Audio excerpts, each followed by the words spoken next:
Hey, everybody, welcome to Today. Thank you for joining us on this Tuesday morning. A lot of pressure on the FAA this morning. No question. Everybody's waiting, the world anxiously awaiting the first readout from those black boxes on the Ethiopian Airlines plane that crashed on Sunday. It is the second deadly crash involving Boeing 737 MAX 8s in less than 6 months. And while at least 5 countries have now grounded their fleets, U.S. airlines that fly the MAX are standing by it. NBC's Tom Costello covers aviation for us. Hey, Tom, good morning.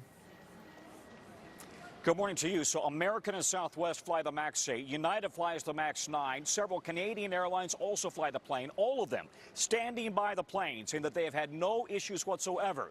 That said, the FAA is under serious pressure to ground this plane if there's the slightest hint of a fatal flaw. This morning, Boeing is on notice. The FAA says it expects to order mandatory design changes to the 737 MAX 8 by the end of April. Overnight, Australia became the latest country to ground the MAX 8 until investigators get a readout from the Ethiopian Airlines black boxes. China and Indonesia had already made the decision to ground, along with about 24 airlines. The critical question, is there any connection between the MAX 8 crash in Ethiopia and the Lion Air MAX 8 crash in Indonesia last October? In a letter to Boeing employees, the CEO writes, "We are confident in the safety of the 737 MAX and in the work of the men and women who design and build it." But a former NTSB chairman says the worldwide fleet should be grounded, including those flown in the U.S. Boeing Aircraft ought to voluntarily itself ground these aircraft. The FAA says its investigators are at the crash scene with the NTSB, and if we identify an issue that affects safety, the FAA will take immediate and appropriate action. Meanwhile, one of the world's biggest flight attendants unions wants concrete action to keep the traveling public safe. We're calling for transparency here so that crews and the traveling public can have full confidence in flying on these planes. Among the 157 people who died on Flight 302, 19 United Nations workers and passengers from nearly 30 different countries, 32 Kenyans, 18 Canadians, 9 Ethiopians, and 8 Americans. 2 of the Americans now identified as Melvin and Bennett Riffle. The brothers from California were returning from a trip to Australia.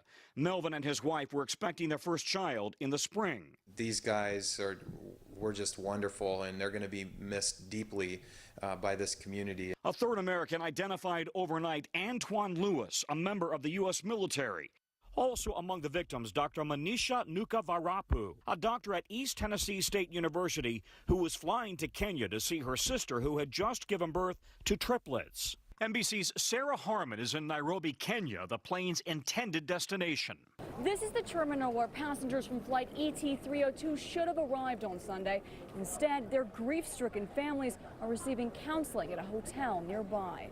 This morning, the pressure is on investigators to find out why 2 brand new planes suddenly fell out of the sky and whether both crews struggled to keep the plane in a trim or level flying condition. If it's a trim problem, it's going to be a major issue that they're going to have to solve in a hurry. But that could result in actually them grounding the airplane if it's a trim problem. So first things first, they got to find the black boxes. And when they do, what are investigators looking for? Well, trim is critical. That's how level the plane was flying. They got to look at that. They want to look at pitch and roll. All of the data that is on board the flight data recording, engine performance, airspeed, heading, pilot inputs, all of that is going to give them a better sense of what was happening. And then the conversations inside the cockpit. I need to also point out Boeing this morning is making a point. They were already planning a software upgrade to that computer program that has been questionable and at the heart of some of these issues.